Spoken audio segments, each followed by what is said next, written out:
राधे राधे। महाराज भर्तृहरि का चरित्र बड़ा सुंदर चरित्र है।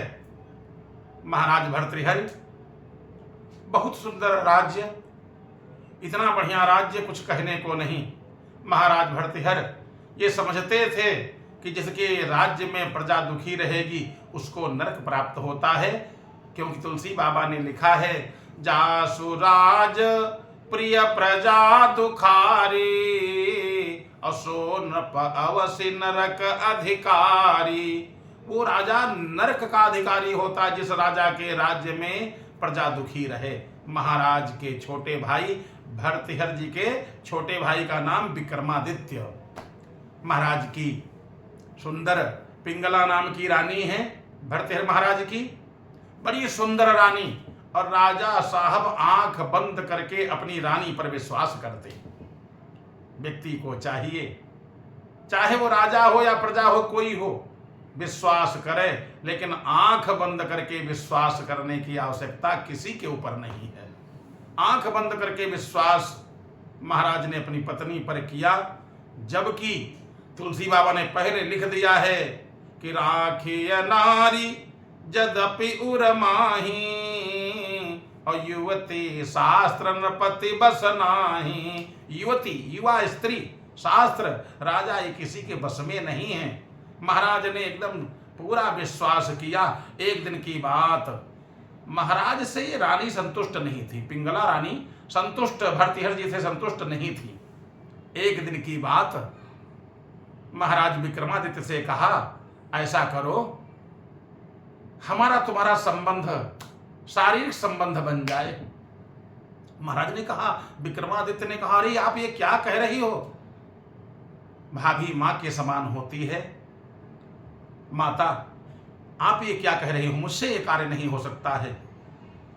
पिंगला बोली, अगर ऐसा नहीं करते हो तो मृत्यु दंड समझ लेना कि तुम्हारी मौत सामने खड़ी है, इतना समझ लेना। बताओ, मौत स्वीकार करते हो या हमारा प्रेम स्वीकार करते हो? महाराज विक्रमादित्य ने कहा, मैं मौत स्वीकार कर लूंगा माताजी, इसमें संशय नहीं है। मैं प्रेम स्वीकार नहीं कर सकता हूं, महान पाप लगेगा। जैसे इतना कहा, महारानी ने एक गांव की ही एक दासी को, दासी की लड़की को तैयार किया, और उसने ऐसे ड्रामा बना करके एकदम से रात में चिल्लाई, अरे बचाओ बचाओ बचाओ। पूरी बात मंत्रणा पहले हो चुकी थी, बचाओ बचाओ बचाओ। कौन है? अरे कहा, बस जो था वो भाग गया।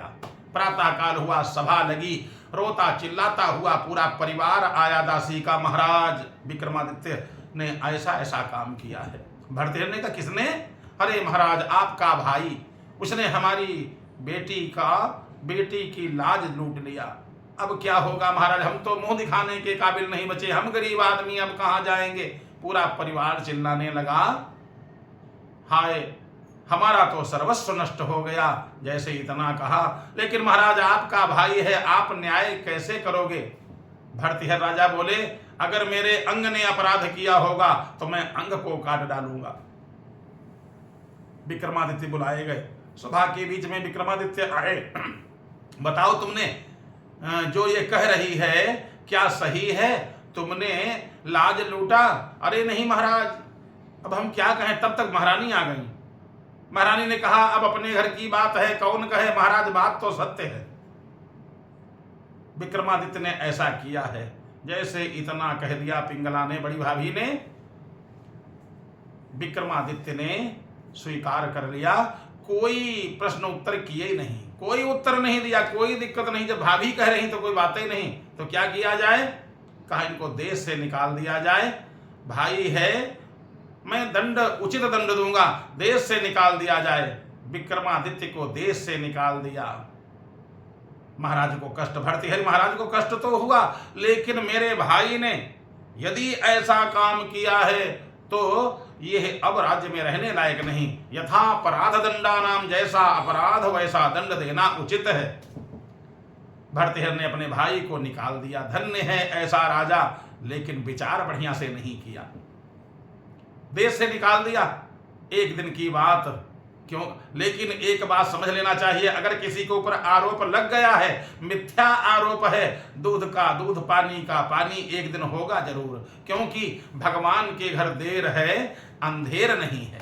एक दिन की बात, एक ब्राह्मण, तपस्वी ब्राह्मण एक फल लेकर के, अमर फल लेकर के आया महाराज के पास। महाराज मैं बहुत गरीब हूं, हमने तपस्या किया, ये अमर फल मिला है, जो इसको खा लेगा वो अमर हो जाएगा। मैं चाहता हूं हमारा राजा इतना बढ़िया प्रजा का पालक है, राजा साहब अमर हो जाएं तो पूरी प्रजा सुखी रहेगी और मैं अमर हो जाऊंगा।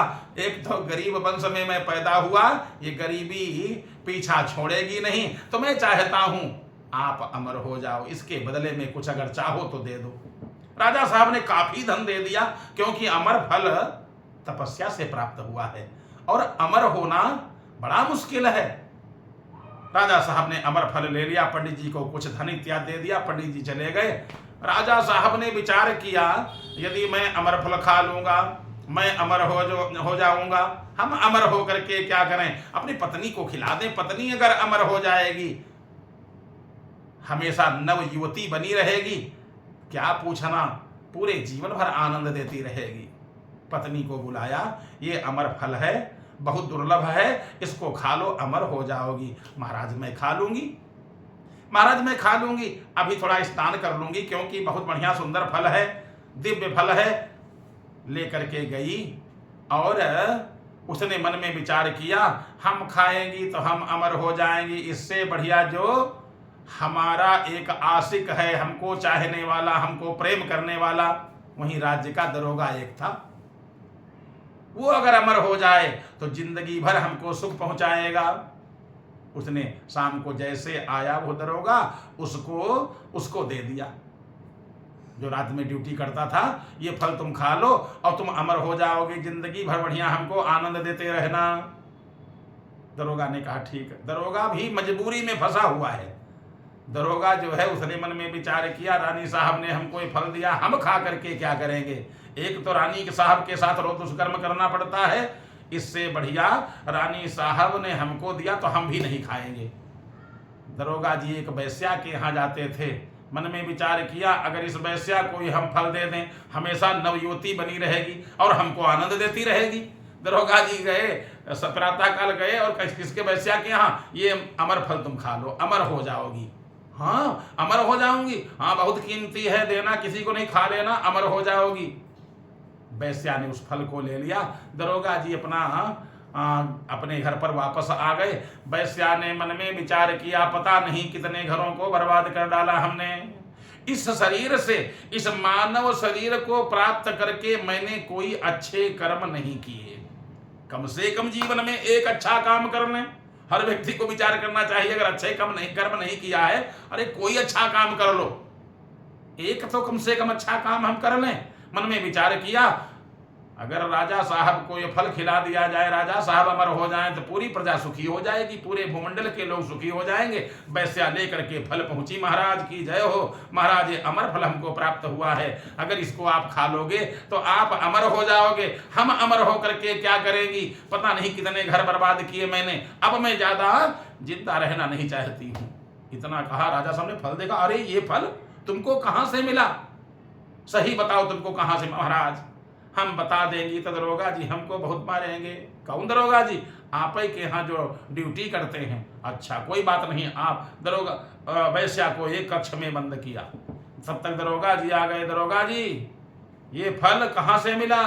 दरोगा जी ने कहा महाराज हुजूर। अरे कहा हुजूर कुछ नहीं, बताओ मिला कहाँ से, बताओ ये फल कहाँ से मिला? महाराज क्या बताएं, आपकी रानी साहब हमको बहुत चाहती, मैं रानी साहब को नहीं चाहता हूँ। अच्छा वैश्या से पूछा तुम? महाराज मैं दरोगा को नहीं चाहती हूँ, वो तो मजबूरी है मेरी, दरोगा मुझको चाहता है। अच्छा दरोगा जी आप? महाराज मैं रानी साहब को नहीं चाहता हूँ, रानी साहब चाहती हैं। रानी साहब बुलाई गई। ये फल कहाँ? हाय महाराज क्या बतावें? अरे नहीं बताइए, सही बताओ, नहीं तो पूरी चमड़ी उधेल दी जाएगी, पूरी खाल छिल जाएगी, इतने कोड़े पड़ेंगे, अभी दंड दिया जाएगा, सूली पर चढ़ा दी जाओगी। बताओ ये फल कहाँ, कैसे, ये है वैश्या के पास कैसे पहुंचा? तुमने दरोगा को क्यों दिया? रानी साहब ने सही सही बता। महाराज हम आपसे ज्यादा प्रेम नहीं करती, आपसे ज्यादा तो मैं प्रेम करती हूं दरोगा को। राजा साहब ने कहा, अरे तुमको मैं इतना चाहता हूं, तुम्हारे कहने पर मैंने अपने भाई को देश से निकाल दिया, विक्रमादित्य जी को देश से निकाल दिया। तुमको मैं इतना चाहता हूं, आंख बंद करके तुम्हारा मैं विश्वास करता था, तुमने ये क्या किया। बहुत सुंदर एक श्लोक वहीं पर भर्तृहरि महाराज ने कहा, याम चिंतयामि सततम मयि सा विरक्ता, याम चिंतयामि सततम, जिसका मैं दिन रात चिंतन करता हूं वो मुझको नहीं चाहती, जिसको मैं चाहता हूं वो मुझको नहीं चाहती है, मेरी रानी मुझको नहीं चाहती। आम चिंतयामि सततम मयि सा विरक्ता, साप्यन्यमिच्छति जनम स जनान्यसक्तः। स वो दूसरे आदमी को चाहती है, अब वो आदमी दूसरी को चाहता है। धिक्ता और याम चिंतयामि सततम मयि सा विरक्ता, साप्यन्यमिच्छति जनम स जनान्यसक्तः, अस्मत्कृते च परितुष्यति काचिदन्या, धिक्ताम च तम च मदनम च इमाम च माम च।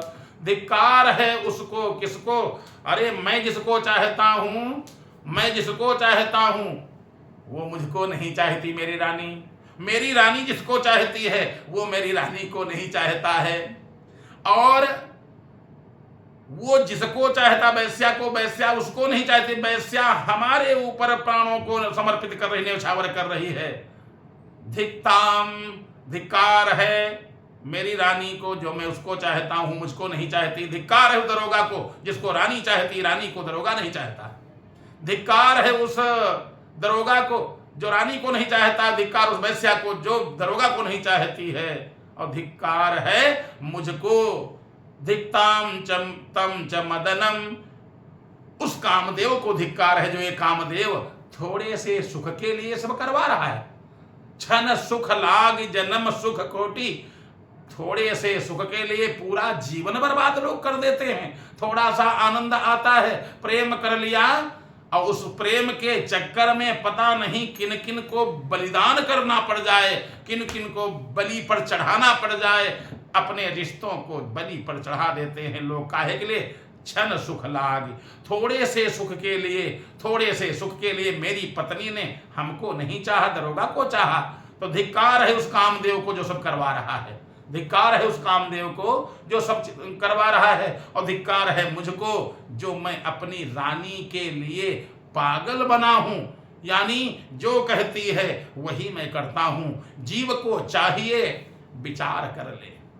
पत्नी प्रिय है, मैं मानता हूं पत्नी प्रिय है, शास्त्र कहते पत्नी प्रिय है, लेकिन आंख बंद करके विश्वास करना बिल्कुल ठीक नहीं है। शास्त्र सुचिंतित पुनि पुनि देखी, भूप सुसेवित बस नहीं लेखी, राखी नारी जदपि उरमाही, युवती शास्त्र नृपति बस नाही, ये किसी के बस में नहीं है, इसलिए विचार खूब कर लेना चाहिए। ऐसा नहीं पत्नी ने कह दिया और अपने काम वही कर डाला, ऐसा कदापि न करें, पहले विचार करें। महाराज को बैराग आ गया, भर्तृहरि महाराज को, उन्होंने 300 तत्काल में रानी को चुनवा दिया, दीवाल में चुनवा दिया। वैश्या से कहा, देवी तुम अपने घर को चले जाओ, तुम लोगों का कोई अपराध नहीं है, अपराध तो मेरी रानी का है, अपराध मेरा है जो मैंने सब कुछ किया। हाय मेरा भाई, हाय मेरा भाई कहाँ है? जल्लाद लोगों ने कहा, महाराज आपका भाई अभी जिंदा है, जीवित है। जल्लाद लोग सब गए और राजा विक्रमादित्य जी को बुला करके लाए। विक्रमादित्य को राजगद्दी पर बैठाया गया, राजा विक्रमादित्य बन गए। बढ़िया विक्रमादित्य का सुंदर राज्य। राजा भर्तृहरि जंगल में गए और जाकर के प्रायश्चित्त करने लगे। प्रायश्चित्त किया, 300 श्लोक लिखे राजा भर्तृहरि ने, बैराग शतक, नीति शतक और काम शतक। काम शतक में लिखा उन्होंने कि पूछा, आपस में कभी कभी जीव अपने से बात करता है, अपने से राजा भर्तृहरि ने बात किया कि अगर एक तरफ सर्प हो, काला नाग हो, और एक तरफ युवती स्त्री हो, बताओ किससे डंक मरवाओगे? डंक माने एक आंख से डंक मारेगी और एक अपने दांतों से डंक मारेगा नाग। तो उन्होंने यही लिखा, क्या? व्याधिर्घेण चले न वक्र गतिना, तेजस्विना भोगिना नीलाब्जद्युतिना हिना वरमहं दष्टेन तक चक्षुषा दष्टे संति चिकित्सका दिशि दिशि प्रायेण धर्मार्थिनो मुग्धे क्षीक्षण वीक्षितस्य नहीं में वैद्यो न चाप्यौषधम। कहा काला नाग डसले तो झाड़ने फूंकने वाले मिल जाते हैं। काला व्याधिर्घ्यन चले न वक्र गतिना, जो टेढ़े मेढ़े चलते हैं। काला नाग डसले तो झाड़ने फूंकने वाले मिल जाते हैं, वैद्य मिल जाते हैं, औषधि हो जाती है। लेकिन कमनीय दुष्टा स्त्री अगर अपने कमनीय तिरछी निगाहों से डसले, उसका न कोई वैद्य है ना कोई उसकी औषधि है। उसके बाद बैराग शतक उन्होंने बड़ा सुंदर लिखा। एक पेड़ के नीचे बैठे, वहां पर युवतियां आईं, देखा कि एक यह राजा बढ़िया बैठा है पेड़ के नीचे, इसको चलो मोहित किया जाए, काम वासना इसमें जागृत किया जाए। महाराज भर्तृहरि एक पीपल के पेड़ के नीचे बैठे हैं और देखा क्या, वहां पर इंद्र ने बसंत ऋतु फैला दिया। बसंत ऋतु बढ़िया, लताएं पेड़ में लिपटी हुई थी, कोयल कुहू कुहू बोल रही थी, बसंत ऋतु थी, लताएं बढ़िया सुंदर पेड़ों में लिपटी हुई थी। क्या पूछना, मालूम पड़ता था कामदेव ने अपने 5 बाण मार दिए हों। जैसे ये सब देखा तो बड़ा सुंदर महाराज ने बैराग शतक लिखा। क्या, किम कंदर्पकरम कदर्थयसि किम कोदंड टंकारितम रे रे कोकिल कोमलम कलरवम किम त्वं व्रथा वल्गसे मुग्धे स्निग्ध विदग्ध मुग्ध मधुरै लोलै कटाक्षैरलम चेतश्चुंबित चंद्रचूड चरण ध्यानामृतम वर्तते। बड़ा सुंदर कह रहे हैं। क्या कहते हैं, अरे कोयल बेकार में कुहू कुहू करना बंद कर दे। अरे बसंत ऋतु, अब तू मेरा क्या बिगाड़ेगी, ये सब अपना व्यापार बंद कर दो। हे कामदेव, अपने बाण बेकार में मत चलाओ, क्योंकि अब मेरा मन, जो मेरा मन पहले राजपाट में फंसा था, पत्नी के मोह में फंसा हुआ था, आज वो मेरा मन भगवान भोलेनाथ के चरणों में लग गया है। अब तुम लोग हमारा कुछ भी बिगाड़ नहीं सकते हो। इस प्रकार से कहा, यानी महाराज को बैराग आ गया और उस बैराग में 300 श्लोक, त्रय शतक के नाम से विख्यात है। भर्तृहरि शतक, त्रय शतक, उसमें 3 शतक हैं। 300 श्लोक बढ़िया सुंदर सुंदर लिखे, महाराज को बैराग आ गया। कथा का पूरा निचोड़ शीर्षक यही है कि कोई व्यक्ति, पहले हर व्यक्ति को चाहिए आंख बंद करके विश्वास, चाहे वो पत्नी हो, पुत्र हो, कोई हो, आंख बंद करके विश्वास न करे, खूब विचार ले और उसके बाद में कोई भी आदेश करना है, कोई भी काम करना है, करे। और युवती स्त्री पर कदापि विश्वास न करे। नदीनां च नखीनां च श्रृंगीणां शस्त्रपात्रिणां विश्वासो नैव कर्तव्यो स्त्री राजकुलेषु च। नदीनां, नदी पर, चाहे नदी भरी है, चाहे जिसे तुम तैराकी हो, विश्वास न करो उसका। नखीनाम, जिनके बड़े बड़े नाखून हो, उन पर विश्वास मत करो, पता नहीं कब नाखून लग जाए, विशाखा हो जाए। नदीनाम नखीनाम श्रृंगीनाम, जिनके बड़ी बड़ी सींगें हों, उन पर विश्वास मत करो, पता नहीं कब भाई उनका दिमाग खराब हो जाए, खोपड़ी हिला दें, काम हो गया। शस्त्र पात्रिणाम, अगर कोई अस्त्र लिए सामने खड़ा है, उसको ललकारने की, चुनौती देने की आवश्यकता नहीं कि हाँ मार के देखो, अगर उसने देख लिया काम बिगड़ जाएगा। तो शस्त्र पात्रिणाम विश्वासो नैव कर्तव्यो स्त्री राजकुलेषु च। दुष्टा स्त्रियों पर तो बिल्कुल विश्वास न करे, और राजा के ऊपर भी विश्वास करने की आवश्यकता नहीं, पता नहीं कब उसका दिमाग पलट जाए, क्योंकि तो मनमानी करता है। राजा मनमानी करे सदा, छरुभार और ऊपर धरे सदा। वो दूसरे के ऊपर कोई न कुछ बहाना लेकर के और काम कर देगा। इसलिए जीव को चाहिए खूब बढ़िया सोच विचार करके काम करे। राधे राधे। अगर यह जानकारी, यह प्रसंग बढ़िया लगे तो इसको लाइक करिए और सब्सक्राइब जरूर करिए, शेयर करिए।